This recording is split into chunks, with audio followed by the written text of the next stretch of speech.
Assalamualaikum warahmatullahi wabarakatuh. Perkenalkan, nama saya Zahra Ardini dengan NIM 08041382328105 akan mempresentasikan hasil dari diskusi kelompok kami, yaitu kelompok 2 dengan judul sitoskeleton. Baik, di sini saya akan menjelaskan beberapa poin dari hasil PPT kami, yaitu yang pertama ada pengertian, fungsi, komponen, gangguan, dan yang terakhir ada kesimpulan. Baik, di sini saya akan menjelaskan yang pertama, yaitu pengertian sitoskeleton. Sitoskeleton adalah jaringan serat-serat protein yang menyusun struktur sel, memberikan dukungan serta bentuk pada sel. Sitoskeleton mempunyai kerangka yang terdiri dari protein-protein berbentuk benang atau filamen yang terdapat di sitoplasma.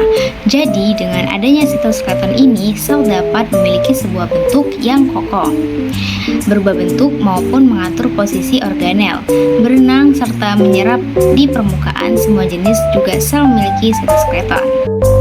Baik, di sini bisa kita lihat ada gambar dari sitoskeleton sendiri, yang dimana kita bisa lihat ada bagi-bagiannya. Yang pertama ada plasma membran, ribosom, endoplasma retikulum, mikrofilamen, intermediate filamen, mikrotubulus, dan mitokondria. Baik, lanjut pada fungsi sitoskeleton. Nah, fungsi sitoskeleton ini memiliki beberapa fungsi yang membantu sel, diantaranya seperti memberikan dukungan mekanis dan mempertahankan bentuk sel, mengatur bentuk dan ukuran, penempatan berbagai organel sel, pergerakan materi-materi dari organel dalam sel, memungkinkan sel bergerak dan berpindah tempat atau motilitas, tempat pelekatan mRNA dan membantu translasi mRNA. Dan yang terakhir ada komponen penting dalam pembelahan sel. Nah, terus ada komponen sitoskeleton, yaitu komponen penyusun sitoskeleton terdiri dari 3 komponen dasar, yaitu mikrofilamen atau filamen aktin, mikrotubulus, intermediate. Ketiga filamen tersebut memiliki struktur filamen yang besar atau panjang yang terbentuk melalui proses polimerisasi. Subunit-subunitnya melalui ikatan kovalen. Maka ketiga filamen itu saling berhubungan satu sama lain dan saling berkoordinasi dalam suatu ikatan protein yang bermacam-macam. Dengan begitu, filamen-filamen yang tadinya akan membentuk sebuah sistem kerangka sel yang menyelubung sitoplasma. Akibatnya, posisi nukleus yang berada di dalam sel akan semakin kuat. Dan lanjut, mikrofilamen atau filamen aktin. Mikrofilamen adalah komponen sitoskeleton yang terdiri dari protein-protein aktin atau suatu protein globulari. Filamen aktin berfungsi dalam berkontraksi seperti otot dan pergerakan sel, mengubah bentuk sel atau silikenis pada mitosis dan transportasi plasma, serta membentuk struktur seperti mikrofili pada permukaan sel. Mikrofilamen memiliki ukuran berdiameter antara 5 sampai 6 nanometer. Panjangnya bervariasi, terdiri seperti protein globular. Ini menyebar di sekitar sitoplasmanya. Pergerakannya dinamis. Mikrofilamen berlokasi di dekat membran sel dan dalam sel-sel dengan perluasan mikrofili. Baik, dapat kita lihat struktur aktin dan mikrofilamen. Lanjut, mikrotubulus. Pengertian dari mikrotubulus adalah salah satu komponen sitoskeleton yang terdiri dari protein tubulin.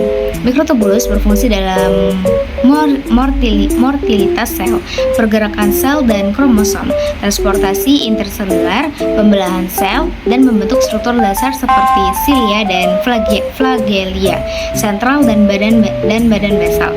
Struktur tubularnya berpasangan, terdiri dari 13 mikrofilamen yang mengandung protein, protofilamen mengandung protein globular yang terdiri atas alfa tubulin dan beta tubulin, yang mana keduanya berpilin satu sama lain.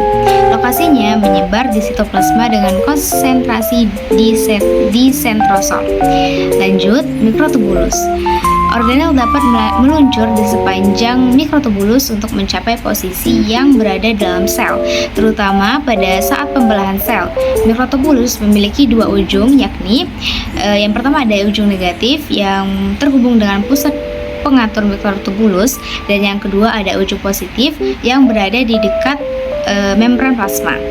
Nah, ini struktur dari tubulin dan mikrotubul. Lanjut.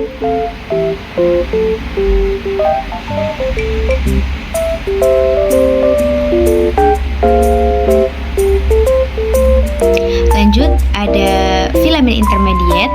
Filamen intermediate adalah komponen sitoskeleton yang terdiri dari berbagai jenis protein intermediate filamen. Filamen intermediate berfungsi dalam memberikan dukungan dan kekuatan mekanis pada sel. Filamen intermediate tersusun atas 4 sampai 5 protofilamen yang tersusun melingkar, bersifat liat, stabil dan tersusun atas protein fibrosa. Sebagai besar, filamen intermediate berfungsi untuk menyokong sel dan inti sel. Contoh filamen intermediate antara lain adalah keratin, vitamin, neurofilamen, lamina, nuklear, dan keratin.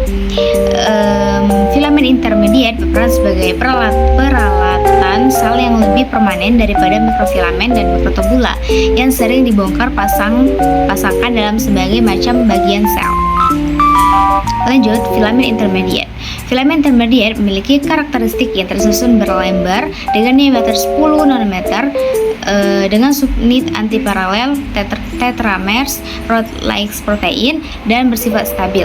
Lokasinya banyak terdapat di mesosom, dalam membran nukleus, dan tersusun di seluruh sitoplasma. Gangguan sitoskeleton. Gangguan pada sitoskeleton dapat menyebabkan berbagai macam masalah. Beberapa di antaranya seperti kelainan bentuk dan ukuran sel, gangguan pembelahan sel, kelainan gerakan sel, dan penyakit genetik seperti progerin. Lanjut, pada kesimpulan yang kita dapat pada hasil PPT dari kelompok kami sitoskeleton, yaitu sitoskeleton termasuk jaringan serat-serat protein yang penting dalam mempertahankan struktur dan fungsi daripada sel.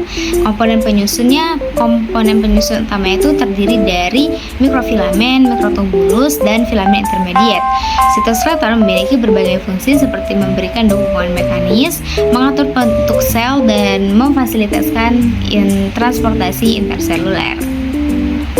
Baik, mungkin hanya itu dari saya seperti sensasi yang telah didiskusikan dari kelompok 2, yaitu sitoskeleton. Assalamualaikum warahmatullahi wabarakatuh.